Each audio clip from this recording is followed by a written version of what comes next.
उसने सच बताया कि मैंने और मेरे दोस्त ने मिलकर उसे मार दिया है और हमने उसे ड्रम में रख रखा है सीमेंट डालकर। फिर उसके बाद मैंने उसे बिठाया स्कूटर पर और थाने ले गया। थाने ले जाकर मैंने उसको कहा मैंने कि अब जो मेरे को सच बताया है इनको सबको सच बता दो। तब जाके इस पूरे खुलासा हुआ है। इस फैसला जल्द से जल्द आना चाहिए और ये वाला है बेटा, इसकी सजाए मौत के अलावा उससे कुछ कम मेरे को नहीं चाहिए। मैंने बीच में स्कूटर रोक के उससे बात करी। मैंने कि सुबह आज तक तुमने बहुत कुछ गलत करा, उसके बाद भी मैंने तुम्हारा साथ नहीं छोड़ा है। कह रही हाँ पापा नहीं छोड़ा है। मैंने कि अब भी कुछ गलत करा है तब भी मैं तुम्हारे साथ खड़ा ही रहूँगा, मुझे सच बताओ। तो उसने सच बताया कि मैंने अब और मेरे दोस्त ने मिलकर उसे मार दिया है और हमने उसे ड्रम में रख रखा है सीमेंट डालकर।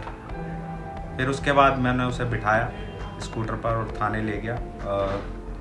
थाने ले जाकर मैंने उसको कहा मैंने कि अब जो मेरे को सच बताया है इनको सबको सच बता दो। तब जाके इस पूरे खुलासा हुआ है उसी दिन सारा 18 को। और मैं फिर करूँगा, इस फैसला जल्द से जल्द आना चाहिए और ये वाला है बेटा, इसकी सजाए मौत के अलावा उससे कुछ कम मेरे को नहीं चाहिए। मैं मुस्कान का पिता हूँ और उसने जो करा है वो सही नहीं करा, बहुत गलत है समाज के लिए भी। और आगे से ना हो, उसे फांसी की सज़ा मिलनी चाहिए। मेरे दामाद को इंसाफ मिलना चाहिए, वो इसके हकदार है और जितना सही होगा मैं करूँगा इसके लिए।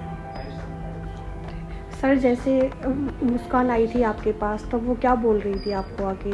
शुरू में तो वो सौरभ की फैमिली पे इल्ज़ाम लगा रही थी कि उसकी बहन आई थी, उसका जीजा आया था सौरभ का और उसका बड़ा भाई आया था 2:30 बजे। तो सौरभ ने किवाड़ खोले और उन्हें अंदर बुलाया। उसके बाद मेरे आंखों के सामने उसे मार दिया जान से और ड्रम में डाल के मेरे को चाकू की नोक पे घुमाते रहे 13-14 दिन। तो फिर उसके बाद आप थाने लेके गए? मेरे को विश्वास नहीं हो रहा था उसकी बातों पे, मेरी फैमिली को विश्वास नहीं हो रहा था कि कोई ऐसा भी कर सकती है फैमिली अपने बच्चे के लिए जो इतना अच्छा है। मैंने कहा कि अर्जो तुमने रौल नहीं मचाई और क्यों नहीं मचाई रौल? क्या मेरे को चाकू पे रख रखा था। मैंने कि जब कोई चीज़ को वो सौरभ जग रहा था और उनसे ऐसा करा होगा तो कुछ तो आवाज़ें आई होंगी। दूसरी फैमिली भी रहती हैं उसी में, किराए पे रहती हैं। मैंने किसी ने कुछ सुना है? कह रही नहीं। मैंने कि तुम्हारे अलावा जो तुम कह रहे हो किसी ने और ने देखा है उसे आते हुए अंदर इन तीनों को? कह रही नहीं, कोई सबूत नहीं है। मैंने कि फिर तुम झूठ बोल रहे हो बिल्कुल, किसी ने कुछ सुना नहीं है, देखा नहीं है, जिसमें कि रात का जब वक्त होता है एक छोटी सी आवाज़ सबको सुनाई देती है। मैं इस जो भी इंसिडेंट हुआ है उससे यही कहना चाहती हूँ दुनिया के सभी बच्चों से कि बच्चों प्लीज़ अपने पेरेंट्स से कुछ मत छुपाओ। मेरे बच्चे ने एक बड़ी गलती करी है। वो अब मैं बार बार पूछती थी बेटा क्या प्रॉब्लम है, क्या क्यों इतने वीक हो रहे हो? 2 साल में 10 किलो वेट कम होना। उसने मुझसे बहुत कुछ छुपाया। आज वही वजह है कि वो जेल में है, ब्रेन वॉश हुआ है, नशे किए हैं, क्या किया है हमें कुछ नहीं पता। अगर जरा सा भी वो हमसे कुछ शेयर करती तो शायद आज वो इस स्थिति में ना होती।